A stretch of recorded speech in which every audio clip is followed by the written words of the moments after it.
down, cool down. Oh, Mama Gaia, we will cool you down, cool down, cool down. Oh, Mama Gaia, we will cool you down. So thanks, Sam. Yes, I'm here as a founding member of the Climate Justice Action Team at First Unitarian Society. And I want to tell you the inspiring story of our solar project. So next slide.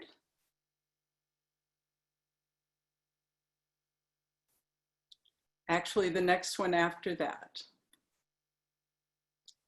So since its inception, First Unitarian has considered itself green, but the definition of that term has changed over the years. Next slide. Our meeting house was designed 70 years ago by Frank Lloyd Wright, considered by many the father of green architecture. Wright wanted his buildings to harmonize with their surroundings. Next slide, please.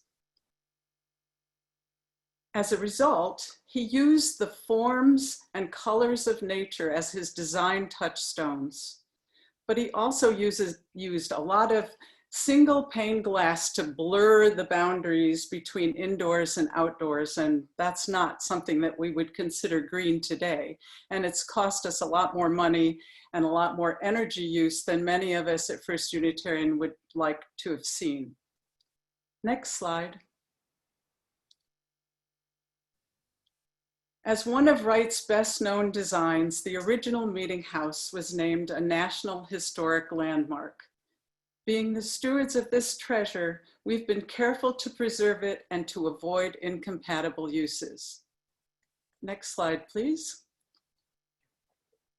Given that history and that beauty, we made national news 12 years ago when we expanded in a way that would both protect the green aesthetics of the Wright building and also move us towards a green sustainability. Next slide, please. If you asked anyone at First Unitarian, you would hear how proud we are of this gorgeous and this green new building that we've put up. Next slide, please. And we're not the only ones.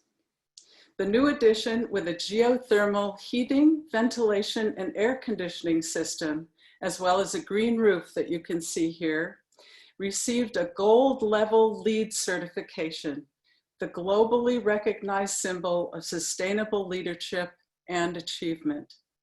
But despite an interest in solar at the time, we weren't able to generate the needed funds.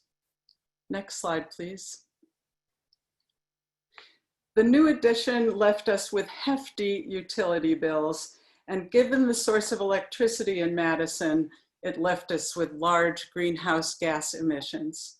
So of course, discussions continued about how to change over to renewables and to increase our efficiency. Next slide, please. Our 2017 capital campaign proposed $70,000 for solar arrays, but we didn't meet that goal. And even worse, replacing Wright's expensive copper roof had to come first. So that left us with only $35,000 for solar energy. Next slide, please. So 2 years ago, we created a sustainability ministry team and took additional steps towards becoming green. We identified potential sites on the flat roofs of the 1960s edition, as well as in our parking lot and on our grounds. And then we finally solicited 4 solar proposals focusing on the flat roofs. Next slide, please.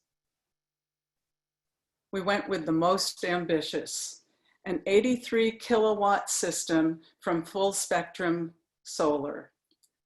The panels were placed on roofs that are not a part of the original Frank Lloyd Wright structure. As you can imagine, that would not have worked very well with our parishioners. Next slide, please. The cost was much higher than what our capital campaign had promised. But fortunately, We received grants from Renew Wisconsin and Focus on Energy, and we financed the rest through the Legacy Solar Co-op. Next slide, please. Last October, we finally cut the ribbon on our long-sought solar system. The system came online the following month. Next slide, please. So here you can see some of the panels. On the left, over the entrance to our new 2008 edition, and on the right, on a flat roof over some of our classrooms. Next slide, please. In January, when I gave this talk for the first time at the Renewable Energy Summit, it was too early to predict annual production numbers with any certainty.